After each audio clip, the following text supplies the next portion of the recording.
Hey everyone, welcome back. Tonight, I've got 11 spine-tingling bedtime stories to share with you. These tales are perfect for winding down, with just enough mystery and suspense to keep you on edge. So, get cozy, dim the lights, and let these eerie bedtime stories drift you into the quiet of the night. I hope you enjoy them and find the thrill in every story. The first half of our journey went smoothly. After hours of driving, my friends and I finally arrived in an ancient, little-known town nestled in the mountains. Early morning mist draped over the cobbled streets, and a faint chill filled the air. We had only planned to make a brief stop here, to rest before continuing our journey. Yet, as we stepped onto this quiet land, a strange unease crept over me. The townsfolk seemed to avoid us, the windows were tightly shut, and the streets were empty, as though the entire town hid some dark secret. In the town center, we found a small inn. Though aged and worn, it was the only building with lights on. Inside, an elderly woman stood behind the reception desk, her face wrinkled like an ancient map. She observed us for a few moments, then flashed a peculiar smile. "You'd better not wander around," she said softly, a warning in her tone. "Strange things happen here at night." With that, she handed us our room keys without further explanation, and then looked down without another word. We chuckled, brushing it off as an attempt to scare unfamiliar travelers. As night fell, each of us settled into our own small room. The rooms were plain and quiet, perhaps too quiet. Outside, the wind rattled the curtains, and even the faint rustling felt unnervingly loud in the silence. I tried to sleep, but an inexplicable unease clung to me. Around midnight, faint footsteps sounded in the hallway, as if someone were walking barefoot across the floor, moving slowly.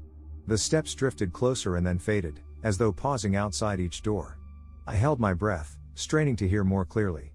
Just as I leaned closer to the door, the footsteps stopped abruptly, as if they had never existed.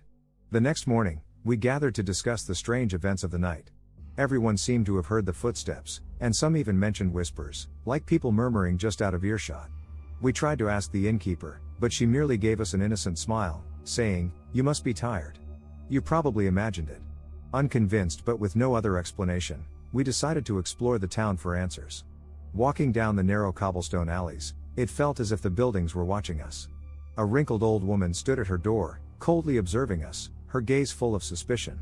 The entire town seemed to keep us at arm's length, no one would speak with us. At the edge of the town, we found an abandoned cemetery. Time had eroded the names on the tombstones, though some engravings remained visible. While exploring the cemetery, I accidentally kicked a gravestone, sending a wave of foreboding through me. A gust of cold wind swept through, stirring up dust as though long silent spirits were rousing from their rest. We hurried back toward the inn, but the route seemed to have changed. We wandered in circles, passing identical streets, yet we couldn't find our way back. Before long, evening shadows grew, and a dense fog enveloped the town, reducing visibility to almost nothing. We became increasingly uneasy, feeling trapped in an inescapable maze. My phone's GPS was useless, no signal, and the map didn't match our surroundings. We attempted to split up to search for an exit, yet every route seemed to lead us back to the same starting point. Just when we were about to give up, we heard faint whispers from afar, like an eerie chant. The sound wavered, sometimes near, sometimes distant. We followed it cautiously, only to find it led to an old, dilapidated house, the only building in town with no lights on. Inside, it was pitch black. Through broken windows, we thought we saw shadows shifting. But as we looked more closely, they vanished. A deep sense of dread rose within us, as if the entire town was testing our limits. We decided to flee, yet the fogged-in streets had become entirely unfamiliar. Every path seemed to lure us further into the unknown. The whispers grew louder, almost as if calling to us from the cemetery we'd just left, hinting that some dark force awaited us. Overcome by fear, we turned and ran. After what felt like hours of aimless sprinting, we spotted a faint light up ahead, the town's entrance, where we'd first arrived. Relieved, we dashed towards the light and finally escaped that suffocating place. Once back in the car, safety wrapped around us, and only then did I notice how wildly my heart pounded. Without exchanging a word, we agreed never to look back. I started the engine, flooring the gas to speed us away from the eerie town. It wasn't until we'd left that fog-shrouded area far behind that we relaxed, finally easing off the gas. The silence inside the car was heavy as everyone seemed lost in thought, processing the nightmare we'd just experienced. Suddenly, I glanced in the rearview mirror, just once, but all I saw was an empty road, as if the town had never existed. We silently agreed never to speak of it again, each of us returning to our normal lives as though it had been an ordinary journey. But in those quiet moments, late at night when alone, the whispers and footsteps creep back into our minds, reminding us of a hidden place, waiting for unsuspecting travelers to lose their way. It was a moonless night, and my 3 friends and I were driving into the depths of a desolate forest. Our phones had long since lost signal, and only the faint beam of the car's headlights lit up the muddy path ahead. We had planned to camp, but lost our way and nearly gave up on finding the campsite, preparing to spend the night in the car instead. Just then, a dim light appeared deep within the woods, almost as if calling us to come closer. With a glimmer of hope, we decided to investigate. To our surprise, the faint light led us to an old, run-down cabin. It looked abandoned, with overgrown weeds and dry branches scattered in front, as if no one had lived there in a long time. Despite a sense of unease, we approached the cabin, hoping to find some shelter. Yet as we drew nearer, the surrounding forest seemed to grow colder, and the air was thick with a musty, decaying scent. Inside, the cabin was covered in dust, with a damp, moldy smell hanging in the air. We used our phone flashlights to survey the room, noticing the cluttered, disorganized space that looked like it had been abandoned for ages. The peeling wallpaper revealed weathered wooden walls, and the furniture was coated in a thick layer of dust. Only a dilapidated wooden table and a few scattered chairs remained. Oddly enough, there was an old-fashioned oil lamp on the table, along with a box of matches that didn't seem that old, as if someone had recently been there to light it. We quickly tidied up and decided to rest there until dawn. Just as we settled in, a faint creak sounded from a corner of the room, as if someone were watching us from the darkness. I shone my flashlight towards the corner but saw nothing. However, the feeling of being watched grew stronger, like a pair of eyes silently observing us from the shadows. One by one, my friends began yawning and eventually drifted off, leaning against the wall. Only I remained awake, feeling a strange unease. The midnight chill seeped in through the cabin's broken windows, and I huddled in my jacket to fend off the cold. Suddenly, I heard faint footsteps outside, as if someone was slowly approaching. I held my breath, straining to discern the direction of the sound, but the footsteps gradually faded away into the silence. Just as I was about to relax, a strange whispering filled my ears, as if something was murmuring softly in the dark. The sound drifted in and out, impossible to pinpoint. I glanced around, unnerved, but saw only my sleeping friends and the empty room. Dawn had yet to break, and the smell of decay in the air grew stronger, making it difficult to breathe. Unable to bear the rising fear any longer, I decided to inspect the room, making sure we were truly alone. I moved to the other end of the cabin, suddenly sensing a faint tremor beneath the floorboards. My heart pounded as I knelt down and tapped on the wood. The floor sounded hollow, and the knock echoed dully. Faintly, I heard a low, raspy sigh coming from beneath the floor, as if from another world. I stumbled back, drenched in a cold sweat. Just then, a sudden gust of wind blew through the window, causing the oil lamp on the table to flicker and nearly go out. In the dimming light, I thought I saw a shadow lingering outside the window, as if swallowed by the darkness. Fear gripped me, but reason told me to stay calm. I shook my friends awake with all my strength, and they looked at me in confusion. When I explained what had happened, everyone grew tense. We decided to leave immediately, but as we reached the door, a loud, rhythmic knock sounded from outside. The knocking was deep and steady, as if calling us. Each thud felt like it struck directly at our hearts, filling us with dread. We held our breath, too afraid to respond. The knocking grew more insistent, as if silently warning us. Just as we felt trapped, the knocking abruptly stopped, replaced by an eerie silence, as if nothing had happened. After a few minutes, we cautiously opened the door. Outside, no one was there, just a narrow path winding into the dark, leading who knows where. Without hesitation, we hurried down the steps and followed the path back towards our car. After a short while, we realized that the path had somehow changed. The trees around us were thicker than before, their branches intertwining to block out nearly all light. Our flashlights barely pierced the darkness, as if it stretched endlessly around us. As we ventured further, a thin mist crept in, and the cold, damp air sent a chill down our spines. I felt an invisible force guiding us in a specific direction. My friends began to murmur about returning to the cabin, but my instincts told me it would be even more dangerous to stay. Suddenly, a faint light appeared through the mist, like a lantern in the distance. Hesitating only a moment, I led the others toward it. The light seemed close, but as we neared, it vanished, leaving us once again in darkness with no clear path. Just then, the familiar sound of footsteps echoed behind us, drawing closer. We turned back but saw nothing in the blackness, yet the footsteps grew clearer, almost within reach. Unable to bear the crushing fear any longer, we sprinted forward. The forest closed in around us, and the mist thickened, clouding our vision even further. In a final desperate rush, we spotted the faint glow of our car's headlights. Running towards it, we finally emerged from the trees and stumbled to the car. As we drove away from the eerie forest, the lights of the city gradually appeared ahead, and a sense of calm settled over us. Though everyone remained silent, our glances were filled with relief. None of us looked back, as if the forest was already a distant memory. Back home, we soon resumed our regular lives. The events of that night faded, becoming like a strange, foggy dream. Sometimes, when alone late at night, I recall that cabin with its faint, mysterious light, though its shadows have slowly disappeared, leaving only a faint sense of wonder. We never went back to explore the forest, and that night became a mysterious detour in our travels. Life returned to normal, but a part of me remains curious, wondering if that old cabin still waits there quietly for the next traveler who stumbles upon it. That evening, we were driving through a desolate wilderness as the last rays of the setting sun gradually disappeared into the darkness. The surrounding landscape was vast and silent, with only a few dead trees standing on the horizon, creating a sense of bleak beauty. Just then, my phone suddenly picked up a faint distress signal, containing only a few words: "I'm trapped nearby, help." We exchanged nervous, puzzled glances. The nearest town was hours away by car, and the area around us was completely deserted. Where could this signal be coming from? Despite a growing sense of unease, we decided to follow the source to uncover the truth. However, as night deepened, the wilderness seemed to take on an ominous shadow. We opened the map app, tracking the direction from which the signal was sent.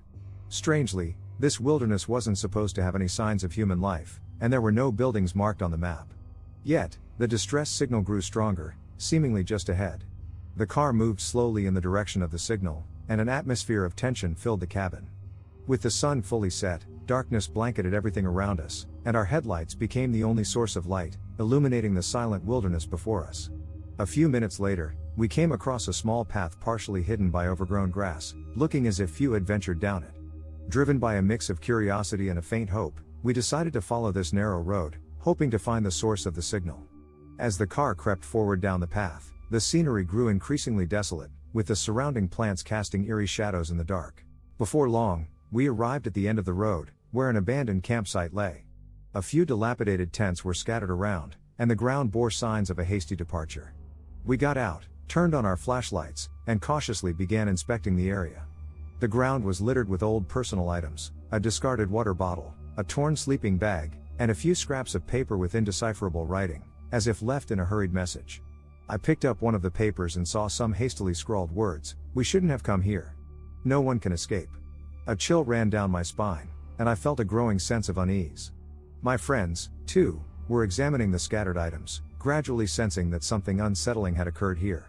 Suddenly, a faint cry for help came from a distance.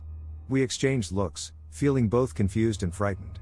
It seemed impossible that anyone could be out here, and this campsite looked long abandoned. So, where was the voice coming from? After a moment's hesitation, we decided to follow the direction of the sound. Pushing through a patch of low shrubs, we found an old, weathered cabin ahead, as if hidden within the wilderness, long forgotten. The door was partially open, and the inside was pitch black, as though waiting for someone to venture in. Though feeling uneasy, we gathered our courage and stepped inside. The air smelled of decay, and the walls were covered in moss, while the wooden floor creaked underfoot, seemingly ready to collapse. The walls inside the cabin held yellowed maps and fragmented notes, as though marking clues from an old exploration. We sifted through the papers, finding lines scrawled with phrases that were hard to decipher, hinting at distress signals. Just as we were studying these, a faint rustling sound came from behind us. I turned but saw nothing. However, the feeling of being watched grew stronger, as if something silently lurked in the darkness, observing our every move. My friends noticed this as well, looking wary, realizing we might not be alone. At that moment, our flashlights began flickering, then went out completely. The room was swallowed by darkness, with only thin moonlight seeping through the cabin's broken windows. I quickly took out my phone to use its flashlight, but an unexpected message suddenly appeared on the screen. "Leave now, time is running out." The message lingered for a few seconds before disappearing. Stunned, I realized I had no signal, so how could this message have come through? My heart raced, and my fear intensified. My friends, too, were startled and pulled out their phones, only to find their devices unresponsive, as though only my phone had received the strange warning. Deciding not to linger, we quickly made for the door, but as we reached it, slow, deliberate footsteps sounded behind us, as though something was slowly approaching. Holding our breath, we tried to determine the direction of the sound, but saw nothing in the darkness. The footsteps grew closer, and we dared not look back, hurrying toward the campsite. Returning to the car, we scrambled in and prepared to leave. However, when I tried to start the engine, it stalled. We tried again, but the engine remained unresponsive, as if something had us trapped. Just then, a faint shadow appeared outside the car window, pacing around, watching us. The shadow faded in and out, accompanied by a soft whisper, like a distant echo, or maybe right beside us. Without hesitation, we decided to leave on foot. But as we walked, we soon realized the surroundings had somehow changed. The familiar path now looked unfamiliar, and the trees around us grew denser, like countless hands reaching out in the darkness. Our phone batteries drained, eventually dying completely, leaving us in utter darkness. Just as despair set in, a faint light appeared in the distance, like a torch swaying. We hesitated for a moment, then walked toward it. The light seemed close, but as we neared, it vanished, leaving us once more in total darkness. Silence settled around us, as if the earth itself were holding its breath. Afraid to make a sound, we feared alerting something lurking nearby. At that moment, my phone screen glowed again, displaying a new message: "You're trapped. No one escapes." Terror enveloped us, and we could no longer remain calm, sprinting in desperation. But no matter how far we ran, the scenery remained the same, as though we were caught in an endless loop. Footsteps and whispers seemed to come from all directions, an icy chill pushing us forward. Exhausted and lost, we felt as though we were trapped in an endless maze with no way out. Just as hope seemed lost, a narrow dirt road appeared ahead, and in the distance, we could faintly see where we had parked. Fueled by the last shred of survival instinct, we raced toward it, desperate to escape the strange, haunting place. It was a gloomy evening, and we were driving through the mountains, looking for a place to rest. The surrounding fog grew thicker, and the winding mountain road gradually vanished into the mist. Just as we were about to turn back, the faint outline of a building appeared in the distance through the haze. It was an old, dilapidated hotel, its weathered exterior bearing the marks of neglect. We exchanged hesitant glances, uncertain if we should proceed. Night had already fallen, and the mountain roads were rough and difficult to navigate. Unsure when we'd find another resting spot, we decided to approach, hoping someone might still be inside. Yet as we slowly neared, the atmosphere around the hotel grew increasingly eerie, as though the building had been frozen in time. We got out of the car and walked closer. Up close, the hotel looked even more dilapidated, with most of its windows shattered and the wooden doorframe barely holding together. We pushed open the heavy wooden door, and the hinges screeched loudly, echoing through the empty lobby. Inside, the lobby was filled with furniture long past its prime, with a few chairs lying on the floor as if abandoned in a hurry. An old clock on the wall had stopped, its hands frozen at 2 a.m. We used our phone flashlights, searching for any sign of the owner, but everything was silent. Only the wind blew through the broken windows, swirling dust into the air in lazy spirals. We stepped further into the lobby, where faded photographs hung on the walls, showing the hotel in its former glory, bright and elegant, with white walls and luxurious decor, a stark contrast to its current ruin. Just as we were about to leave, a friend found an old guest book on the reception desk. Flipping through it, we discovered the last guest had signed in years ago, leaving behind a cryptic message: "Don't stay. Leave before midnight." This message sent a chill through us, hinting that something ominous might have happened in this hotel. Driven by curiosity, we decided to explore further, hoping to uncover more clues. We climbed the staircase to the second floor, each step creaking beneath thick layers of dust. The hallway above was dark and narrow, and the peeling paint on the walls added to the eerie ambience. We stopped in front of a room marked 201. The door creaked open with a gentle push, releasing a damp, musty odor into the hallway. Inside, the furniture was faded and warped, and a thick layer of dust covered an old mirror on a vanity in the corner, casting a faint, distorted reflection. Suddenly, faint footsteps echoed from deeper within the hallway, as if someone were slowly approaching. We exchanged tense glances, holding our breath to hear better. The footsteps paused at the end of the hall, then everything returned to silence, leaving us unsure if it was merely our imagination. With a sense of lingering dread, we returned to the lobby, ready to leave. But as we neared the exit, we discovered the main door was now locked and wouldn't budge no matter how hard we tried. A wave of unease washed over us, realizing we might be trapped.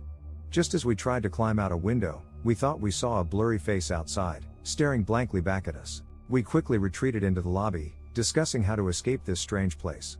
At that moment, the lobby's chandelier began flickering, emitting a harsh buzzing sound as if signaling a warning. The dim, erratic light cast an eerie glow over everything. Driven by fear, we decided to split up and search for a way out. A friend went towards the rooms on the right while I took the hallway to the left. The room I entered was even more decrepit than the others, with walls covered in cobwebs and cracked tiles littering the floor. A stale, moldy smell filled the air. I peered out the window, but outside, there was only endless darkness. Suddenly, a gentle knock came at the door, as though someone were testing it. I held my breath, feeling a cold sweat break out on my palms. The knocking continued briefly, then stopped, leaving the room in utter silence once more. I decided not to linger any longer and quickly made my way back to the lobby, my only thought being to escape this place. Returning to the lobby, I found the others waiting, their faces etched with fear and confusion. Just as we were about to try another exit, words began to materialize on one of the walls, written in what looked like red paint. "Time is running out." We stared at each other, too afraid to speak, realizing that something here was warning us away. Cautiously, we moved along the walls, hoping to find another exit. Just as we approached a different door, the handle turned on its own, and the door slowly opened, revealing a pitch-black corridor. The corridor was completely dark, as if leading into an unknown abyss. We hesitated, but survival instinct pushed us to enter, hoping it would lead to an exit. The narrow corridor stretched on, the air growing heavier and darker with each step. After walking some distance, we finally saw a faint light ahead, like an outline of an exit. We hurried towards it, only for the light to gradually fade as we approached, plunging us once again into endless darkness, as though we were trapped in an infinite loop. Just then, we heard whispers behind us, faint and haunting, like some eerie summons. My heart raced, terror peaking as we sprinted forward, desperate to escape this unsettling space. But no matter how far we ran, the surroundings remained unchanged, as though we were trapped in a maze within this abandoned hotel, unable to escape. Our group finally arrived at our destination, an isolated lakeside cabin. The plan was to spend a peaceful weekend here, enjoying the lake views and escaping the bustle of the city. However, as dusk fell, a strange mist began to settle over the lake, and the distant mountains took on a somber look in the twilight. The cabin seemed ordinary enough, old but sturdy, sitting quietly by the water's edge.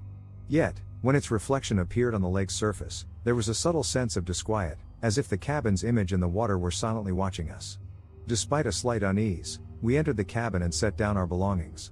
Soon, I noticed my phone had no signal at all, and neither did my friend's devices. We exchanged a shrug and laughed, saying maybe it was nature's way of testing us. None of us realized that this brief getaway would soon turn into a nightmare we would never forget. Inside, we arranged our belongings. The place was quiet, with only the faint murmur of the wind coming through the windows. The cabin's interior was simple, some old couches, a long dining table, and a few faded paintings on the walls. Outside, the lake rippled softly under the dimming light, with the mist casting a dreamy veil over the surrounding landscape. After dinner, we gathered in the living room, intending to tell stories to pass the time. But then, a faint sound came from outside, like someone wading in the lake near the shore. At first, we thought it might be a wild animal, but as the sound grew closer, we couldn't resist peeking out the window, only to see nothing at all. A chill crept into the air, and the mist over the lake seemed to draw closer to the cabin, blurring our view. Just then, my friend Anna pointed outside, her voice tense. "Do you guys see something strange in the lake's reflection?" Following her gaze, we noticed the cabin's reflection on the lake, but in the window's reflection stood a shadowy figure, watching us intently. Shocked, we looked at the actual window, confirming that no one was there. A sense of dread settled over us, leaving us with a nagging, ominous feeling. To calm ourselves, we closed the curtains and tried to chat casually on the sofa, pretending it was all a trick of the light. But as the night deepened, a tense atmosphere thickened around us, and it felt like everyone was intentionally avoiding the earlier incident. Suddenly, the lights began flickering, and the bulbs buzzed loudly as if they might go out any second. Then we heard faint footsteps from upstairs, as if something were slowly moving. We exchanged nervous glances, puzzled and a bit frightened. There shouldn't have been anyone else in the cabin. Driven by curiosity and a touch of fear, we decided to investigate. Climbing the stairs carefully, each step creaked loudly, and the air felt thick and stifling. Upstairs, one room's door was slightly ajar, the furnishings as old and simple as those downstairs. In one room, we saw an old mirror on the vanity, its surface covered in a thin layer of dust, vaguely reflecting our outlines. Just as we were about to leave, a faint image appeared in the mirror, like a blurry figure standing behind us. Startled, we spun around, but no one was there. Everyone's face went pale, our breaths quick and shallow. When we turned back to the mirror, the image had disappeared, as if it had never been there. We returned downstairs, shaken, and decided to stay together. But as soon as we sat down, a painting on the wall suddenly tilted and fell with a loud crash, breaking the silence as if on purpose. Approaching to investigate, we found a yellowed note taped behind the frame, scrawled with messy handwriting, "Don't look at the lake's reflection." Reading the note, our hearts skipped a beat. The reflection in the figure in the mirror had already left us uneasy, but this warning hinted at something far more sinister. We looked at each other, trying to understand the hidden secrets of the cabin. As we pondered, another faint sound of water came from outside, as if someone were walking in the lake. Peeking through the curtain, we saw what seemed like pale shapes drifting across the lake, appearing and disappearing, gliding over the water. James took out his phone to capture the scene, but his screen suddenly went black, and a line of text appeared, "Leave this place." He frantically tapped his screen to no avail, the message staying firmly displayed. Unable to remain calm any longer, we decided to leave. We hurriedly packed our things, but as we opened the door, a thick fog enveloped the cabin, obscuring everything outside. Visibility was reduced to nothing, and even the outline of our car was lost in the mist. With no other option, we stayed inside, waiting for the fog to clear. The lake's reflection appeared again in the window, and once more, the shadowy figure was there, standing silently in the cabin's reflection, watching us. We tightly closed the curtains, too afraid to look outside. As midnight approached, the temperature in the cabin plummeted, and a strange chill seeped in from all directions. We huddled together, anxious and on edge, waiting for dawn. But as the night wore on, a strange drowsiness overtook us, as if an unseen force were lulling us to sleep. I tried to stay awake, but my eyelids grew heavier, and before I knew it, I had drifted off. When I awoke, the cabin was empty, my friends were nowhere to be found. I searched frantically, but no matter where I looked, they were gone without a trace. As my desperation grew, I glanced out at the lake. My eyes froze on the lake's reflection of the cabin, where figures stood in the window, clear and distinct. It was my friends, staring quietly back at me, as if they were waiting for me to join them. That night, our group set up camp in a deep canyon, surrounded by towering cliffs, with only a small patch of night sky visible above. This was meant to be an adventure, and everyone was excited for a night filled with challenges. However, as night fully descended, an unusual heaviness seemed to settle in the canyon, an invisible pressure pressing in from all directions. The evening breeze whispered through the canyon, carrying an eerie echo, like distant murmurs that made us shiver. Just as we gathered around the campfire, exchanging stories, one of our friends suddenly interrupted, pointing toward the depths of the canyon, whispering, "Do you guys hear something?" We fell silent and listened closely, faintly picking up an odd sound, like footsteps approaching slowly from the depths of the canyon. We held our breath, listening to the faint footsteps, which seemed to hover in the distance, yet sometimes seemed to come closer. The canyon's chill deepened, and the campfire's flickering light cast shadows across our tense faces.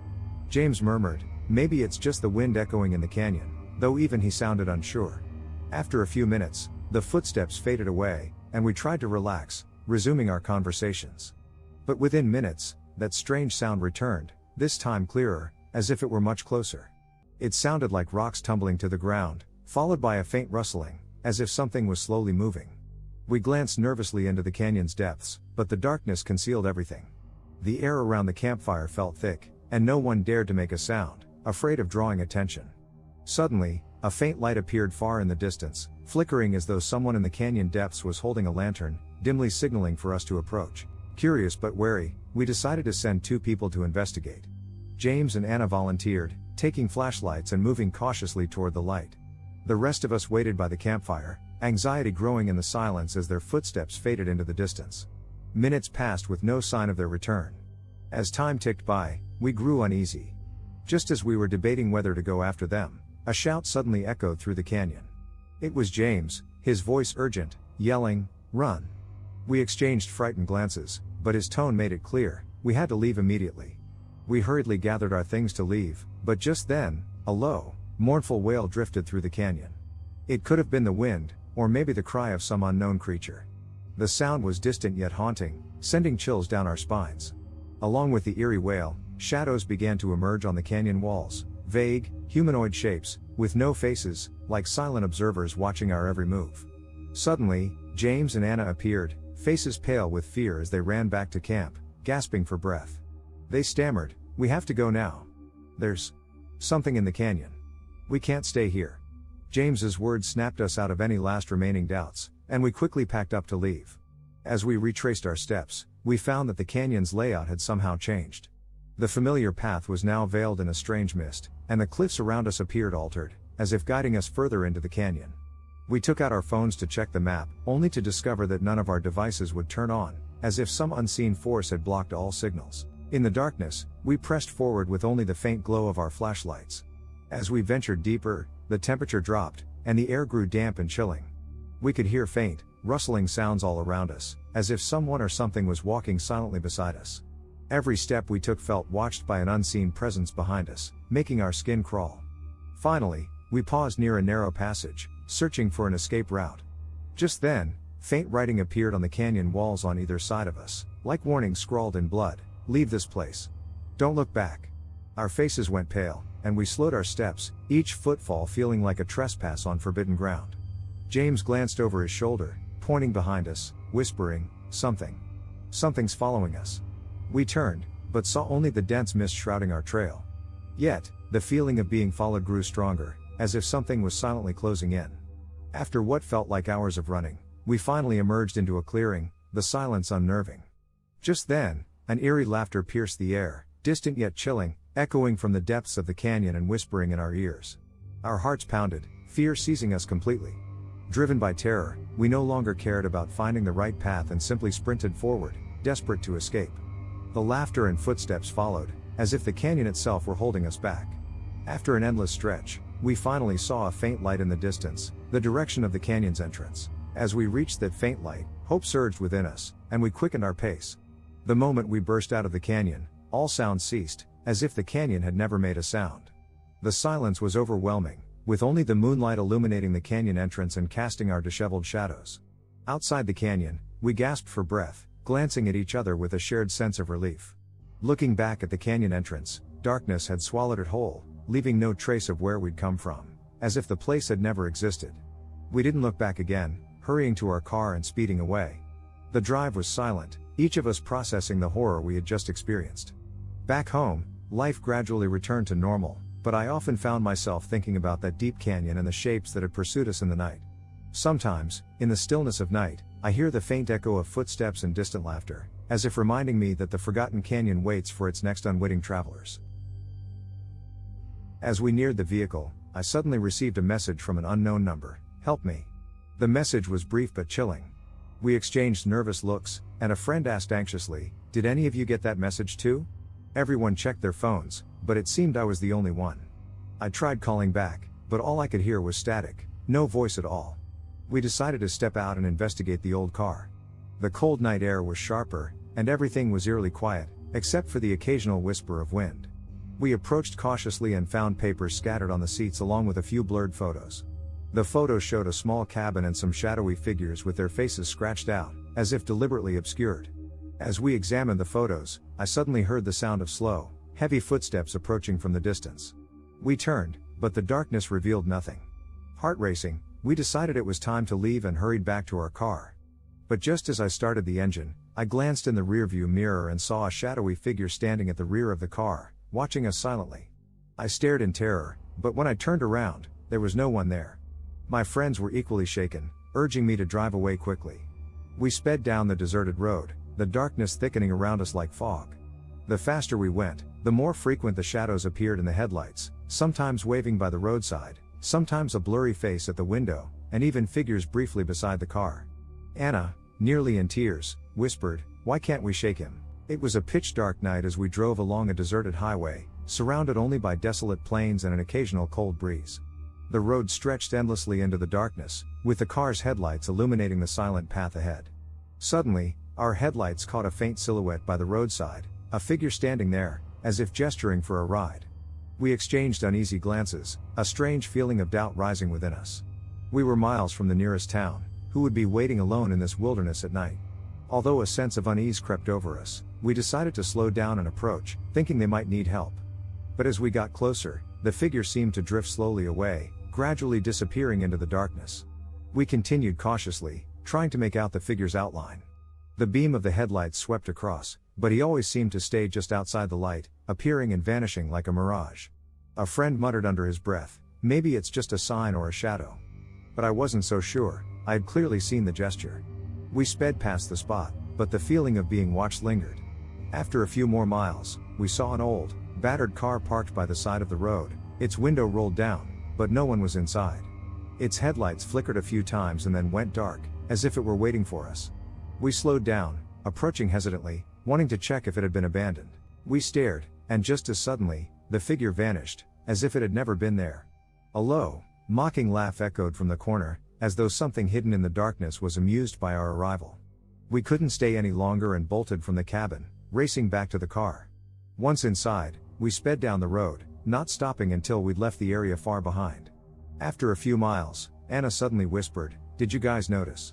There's someone else in the backseat?" I glanced in the rearview mirror and, to my horror, saw a faint shadow sitting there, smiling at us. In an instant, the air inside the car turned icy, and it was nearly impossible to breathe. Just then, my phone buzzed again with a new message, "Return to the car." We couldn't believe it and tried to ignore it, but soon the screen was filled with repeated messages, "Return to the car. Return to the car." Fear pressed down on us, almost as if an unseen force was compelling us to obey. We exchanged a glance, finally deciding to stop and return to the old car. As we drove back, it felt as though countless unseen eyes were watching us, and the atmosphere grew more stifling. When we reached the car again, we noticed fresh footprints on the ground beside it, stretching down the edge of the road and disappearing into the darkness, as if leading us forward. We should have left then, but curiosity drove us to follow the footprints and see where they led. As we got closer, the air grew colder, the path became rough, and it felt as though we were stepping into another world. Eventually, the outline of a small cabin came into view, identical to the one in the photos. The cabin was deathly silent, as though it held no trace of life. We cautiously approached and pushed open the partially ajar door, revealing only darkness and a damp, musty smell. The beam of our flashlight illuminated the wooden floor, where footprints could be seen, as if someone had been pacing inside. While we explored, Anna let out a scream, pointing to an old sofa, where a shadowy figure sat. Early in the morning, we were driving along a winding mountain road as thick fog gradually enveloped the path ahead, making visibility increasingly poor. Our GPS directed us onto a narrow, secluded road, claiming it was a shortcut to the town. As the fog thickened, we could barely make out the road signs or the conditions ahead. Just as we were about to turn back, a few old buildings appeared faintly through the mist. We exchanged glances and decided to stop and see if we could find shelter for the night, hoping the fog would lift by morning so we could continue our journey. However, as we moved deeper into the center of the town, an unsettling atmosphere began to settle around us. The houses had tightly drawn curtains, the streets were deserted, and it was as if the entire town was frozen in time, wrapped in an unnerving silence. We continued along the main street of the town. The buildings on either side looked dilapidated, the windows covered in dust, and some with broken glass. The street was deathly quiet, and even the occasional breeze carried a chilling hint. The fog felt like a thick curtain, isolating the town from the outside world. A faint smell of mildew hung in the air, filling us with a growing unease. As we reached the end of the street, a small inn came into view. The neon sign flickered weakly with red light, displaying the words, "Welcome." We exchanged another glance, eventually deciding to go inside to see if we could stay for the night, given that we could barely see anything outside. Inside, the lobby was cold and ancient, with peeling wallpaper and old furniture scattered about. Behind the counter stood an elderly man who glanced up at us with an eerie smile. In a low, raspy voice, he said, "You've arrived just in time. We rarely get visitors here these days."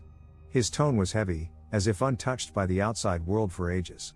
As we checked in, the old man handed us several rusty keys and gestured toward the direction of the rooms on the second floor. We carried our bags upstairs, each step on the staircase creaking underfoot, amplifying the stillness and tension. The hallway was narrow and dimly lit, with yellowed photographs lining the walls.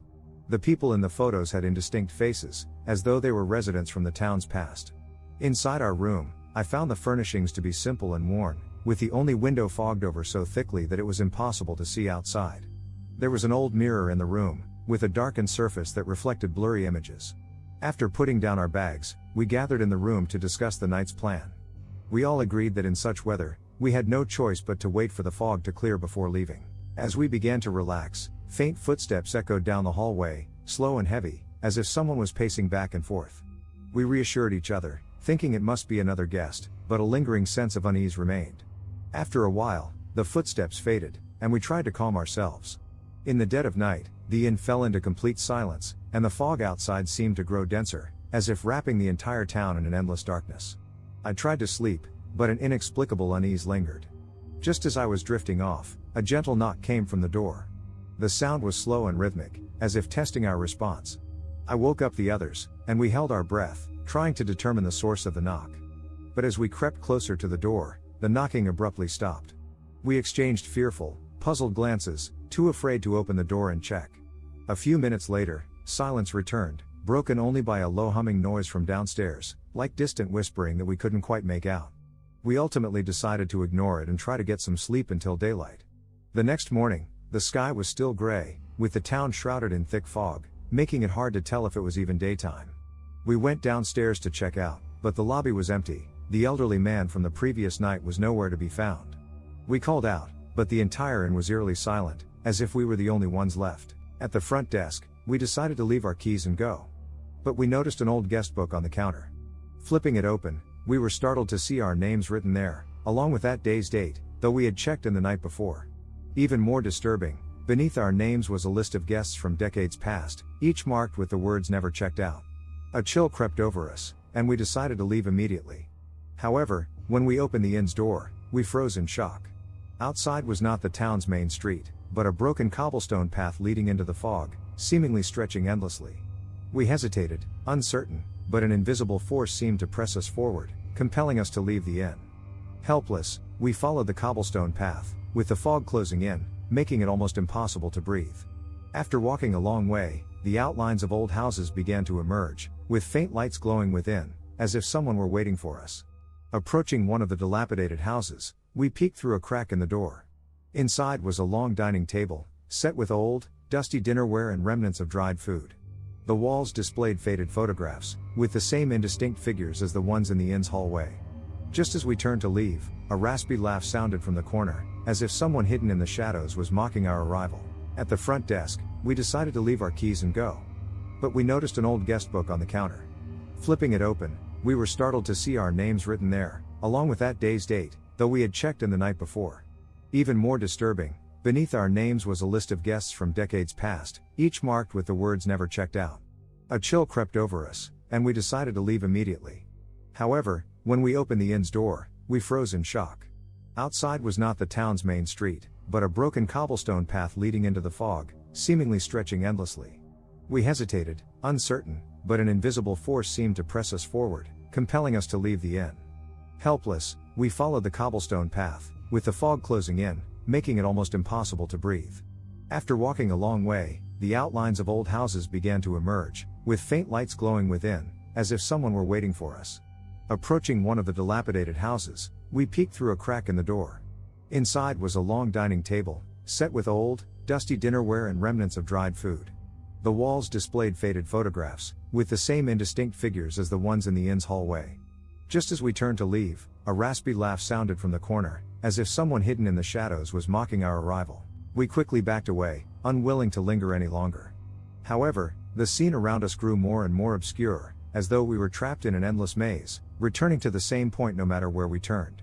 The sensation of being watched intensified, as if every house concealed countless unseen eyes observing our every move. Just when we were beginning to lose hope, a faint light appeared in the fog ahead. Without hesitation, we dashed toward it, praying it would lead us out of this eerie town. It was a suffocatingly quiet night as we drove along a long, deserted highway, swallowed by the wilderness and darkness around us. The fuel gauge was slowly inching toward empty, and the tension inside the car grew. Just as we began to worry about finding a gas station, a faint neon sign appeared in the distance, flickering with the words "gas station." Feeling a glimmer of relief, we drove closer and found that the gas station looked old and desolate, surrounded by empty land as far as the eye could see. The lighting was dim, not even a breeze stirred the air, and an unplaceable, strange scent seemed to hang around us. We exchanged uneasy glances and decided to quickly fill up and leave this isolated place. We pulled into the gas station, where the dim lights cast a cold, eerie glow. The flickering neon sign illuminated the silent night, with no other cars or people in sight, adding to the sense of desolation. After parking, we got out to fill the tank, but as I stood at the pump, the eerie silence around us sent a shiver down my spine. I glanced around and noticed the station's windows were tightly shut, thick with dust, allowing no light to pass through. Just as I was about to start pumping gas, the station door creaked open, and an older man in a greasy uniform stepped out. His face was pale, his eyes drooping, as if he hadn't slept in ages. He gave us a hollow look and asked in a raspy, slow voice, "Need a full tank?" We nodded, and he walked over to help with the pump. As he worked, the air grew heavy, almost as if an invisible pressure was weighing down on us. My friend muttered softly, "This place feels wrong, like it's been abandoned for ages." I nodded, avoiding the gas attendant's face as best as I could. When the tank was full, we moved to pay, but as I pulled out my wallet, the man gently raised a hand and said, "No need, you've already paid." We exchanged baffled looks. We'd just arrived, how could we have already paid? I forced an awkward smile, about to ask him to explain, when my friend suddenly pointed to the station's window, whispering, "Look over there, what is that?" Following his gaze, my heart sank. In the dusty reflection of the station's glass, we could see ourselves, but something wasn't right. Our reflections weren't perfectly synchronized with us. It looked as if a shadowy figure was standing among us, shifting from clear to blurred. Terrified, we exchanged glances and decided it was time to leave without further delay. Back in the car, I anxiously started the engine and was just about to press the gas when I caught sight of the attendant in the rearview mirror. He was standing by the pump, silently watching us leave, his face as lifeless as before. A chill ran down my spine as I floored the accelerator, speeding away into the night. The car zoomed down the dark highway, but we couldn't shake the uneasy feeling. My friend Anna, looking out the window, whispered, "That shadow." It felt like it was watching us. The rest of us were silent, a heavy unease filling the car. After a few miles, my phone suddenly buzzed with a message from an unknown number. "Thank you for coming. Hope to see you again." My heart raced as I stared at the message. At that moment, everyone in the car received the same text. We exchanged fearful, confused glances, not daring to speak. Just then, the road lights ahead flickered to life, but something about them felt off. They glowed and dimmed as if caught in a strange loop. The faster we drove, the quicker the lights flashed, almost as if guiding us toward some unknown place. Finally, at the end of the road, we saw a familiar sign, the gas station from before. We had driven miles away, how had we ended up back here? The car fell silent, everyone holding their breath, unsure of what to do. I tried turning around and driving in a different direction, but every time, we ended up back at the gas station. Just as we were beginning to lose hope, the station door opened again, and the attendant stepped out, wearing a slight, eerie smile. He raised his hand and gestured for us to come back, silently inviting us inside. Terrified, my friends nearly screamed, urging me to drive away. I hit the gas, trying once more to escape. But after another loop, we found the road blocked by abandoned cars, their broken forms eerily lining the highway.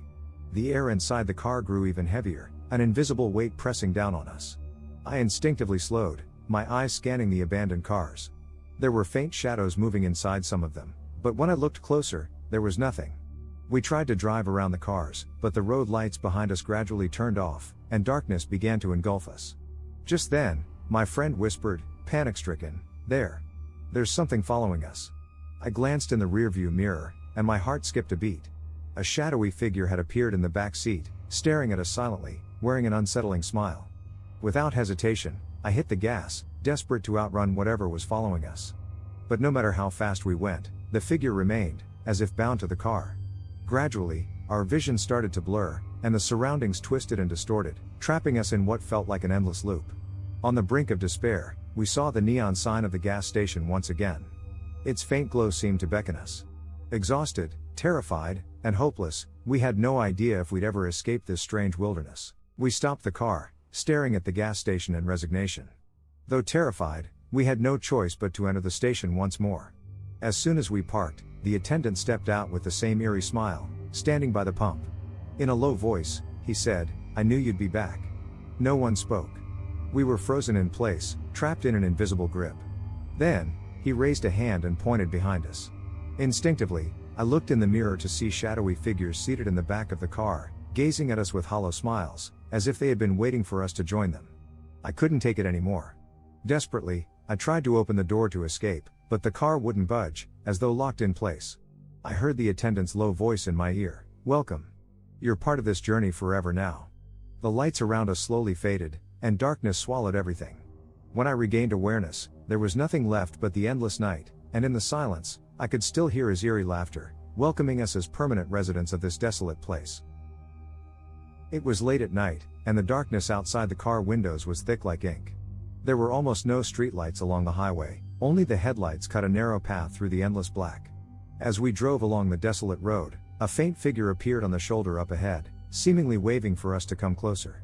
We were far from the nearest town. Who would be standing alone on such a remote highway? We hesitated for a moment, exchanging uncertain glances. But, out of curiosity and a sliver of sympathy, we slowed down to see what was going on with this stranger. As we cautiously approached, the car's headlights revealed a young man in a worn coat. His face was pale, his expression blank, and his eyes vacant as he stared at us. Despite his eerie appearance, considering the cold night, we decided to let him in. The man climbed into the back seat, and we casually asked, "Where are you headed?" He responded in a low voice, "Just keep driving." His voice was cold, with an inexplicable chill that sent a shiver through us. I shared an uneasy look with my friend, but we decided to keep going. Inside the car, there was silence, broken only by the sound of the tires on the road and the occasional gust of wind. We tried making small talk to ease the tension, but his responses were brief, making conversation impossible.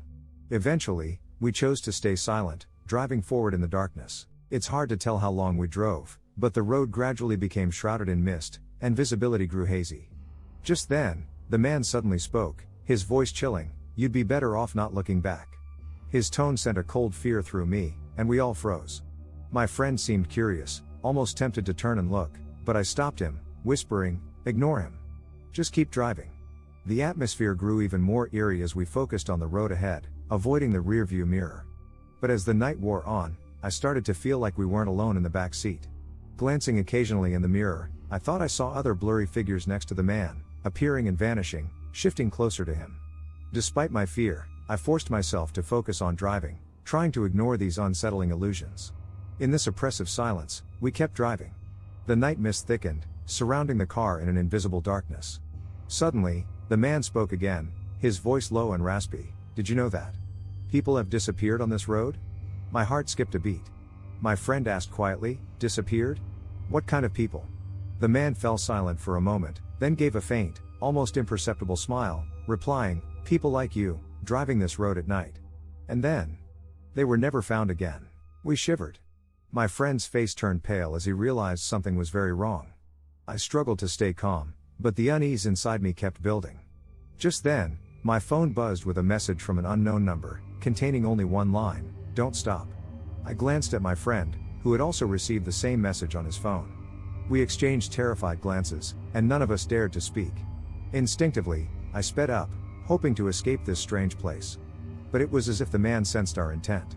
He murmured, "Drive as fast as you want. You still won't lose them."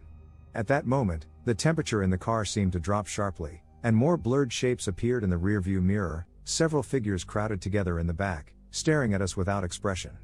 I swallowed hard, too afraid to look back, fearing what I might actually see. It's impossible to say how much time passed, but the man eventually pointed ahead and said coldly, "You can drop me off over there." Automatically, I slowed the car and saw a dilapidated, abandoned gas station ahead, its flickering lights casting an eerie glow. I felt a surge of doubt, but some irresistible force compelled me to steer toward it. After we stopped, the man slowly climbed out, standing by the door with a chilling gaze and an unsettling smile. "Thanks for the ride," he whispered, before walking off into the shadows of the gas station. Relieved yet unnerved, we watched him go, about to drive away when my friend suddenly cried out, pointing at the back seat. I turned to see another faint figure sitting there. It looked just like the man who had just left, but even darker, more sinister, silently watching us as though waiting for something. In a panic, I quickly started the car, desperate to escape this terrifying presence. But no matter how fast we drove, the shadow remained in the back seat, as if part of the car itself. My friend shrank back, barely able to look in the mirror, as a suffocating fear filled the car. The faster we drove, the more our vision blurred, and the road ahead became twisted and surreal. Landmarks by the road flickered in and out, as though we were trapped in an endless loop. At some point, a low whispering began, faint and unclear, drawing us forward with a mysterious compulsion.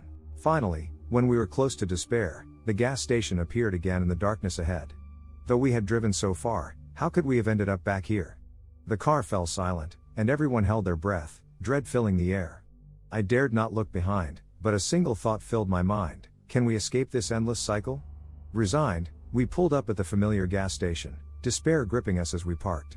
As the engine died, An unnatural stillness settled over everything. Even the wind seemed to stop. Outside, the gas station's flickering neon sign slowly dimmed until it went out completely, and we were plunged into total darkness. I summoned the courage to glance at the rearview mirror, and my heart sank. The man had returned to the back seat, accompanied by other faint shadows around him. They sat silently, watching us with unsettling smiles, as though welcoming us into their ranks. I struggled in vain to open the door, but an invisible force held the car in place. Then I heard his voice, low and chilling. "Welcome to your eternal journey." The darkness swallowed us completely, and the last thing I remember is those blurred faces, staring at us with silent smiles, as if we could never escape. As night fell, our car ascended a winding mountain road, and the surrounding scenery was gradually swallowed by darkness. Occasionally, sparse streetlights flickered in the distant valley, casting faint light on the curves ahead. The road was narrow and twisted, with few vehicles, and we seemed to be the only ones traveling this lonely mountain path.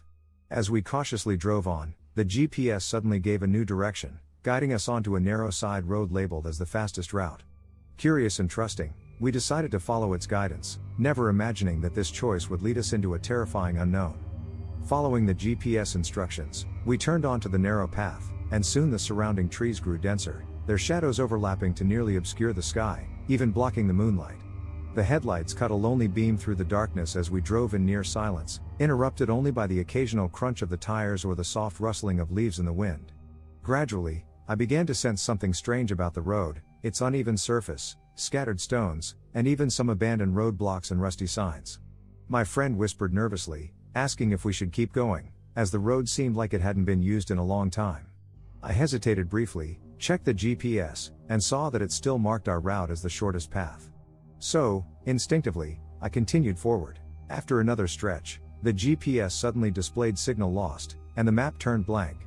I frowned, trying to restart the navigation, but the screen had gone black. My friends also checked their phones, only to find that everyone had lost signal. Tension filled the car, the silence outside creating an increasing sense of unease. As we discussed whether to turn back, an old wooden sign suddenly appeared up ahead, reading "Town, 3 kilometers ahead." It sparked a glimmer of hope. We might find a place to stay and wait for daylight. We decided to press forward, hoping to find some signal or assistance in the town. The deeper we went, mist began to creep in, slowly obscuring the scenery outside the windows until we could only see a few feet ahead. My palms grew damp with sweat, and my friends' faces mirrored my tension. A heavy silence filled the car, as if everyone sensed that something was wrong but didn't dare break the eerie quiet. Finally, we emerged from the trees onto a wide open field. In the distance, several old buildings appeared through the fog, looking like a small town, inhabited but oddly lifeless. We sighed in relief, driving toward the buildings, hoping for some sense of security. But as we entered the town, disappointment set in. The streets were empty, the windows of houses tightly shuttered, and the walls bore the worn signs of time. The occasional dim light flickered by the roadside, casting a bleak glow over the town. Slowly, we drove down the main street, searching for a place to stay. Then, we noticed a small shop by the road, its worn sign reading "Open." We parked and decided to go in, hoping to ask if there was a guest house nearby. Opening the door, we found the store empty, the shelves covered in dust, as if left undisturbed for years. My friends hesitated in the doorway, unsure if we should leave, while my attention fell on a thick, old ledger on the counter. Driven by curiosity, I flipped through its pages, finding names and dates scrawled across them, with entries going back decades. The last recorded customer had visited 5 years ago. Just as I was about to turn more pages, faint footsteps echoed outside, approaching slowly. Our eyes met in silent alarm, our hearts pounding. I quickly closed the ledger and motioned for quiet. After a tense moment, the footsteps faded, leaving us in dead silence once again. We hurriedly left the store and continued down the town's main street. At the far end, an old inn came into view, its dim sign reading "Welcome." With no other options, we decided to check it out. The lobby of the inn was dark and empty, with faded portraits on the walls, the faces blurred as though intentionally erased. Behind the counter stood an elderly man, seemingly waiting for us. Without a word, he handed us a set of rusty room keys, quietly saying, "Choose any room you like. There are no other guests." As we climbed the stairs, our footsteps echoed down the narrow hallway, and it felt like invisible eyes were watching us from every corner. Inside the room, I tossed the key onto the bedside table, glancing around at the sparse furnishings. On the wall hung an old mirror, its surface dulled, reflecting a shadowy image that seemed to include more than just me. Later that night, I was startled awake by faint whispers coming from the hallway. The murmur was barely audible but undeniably there.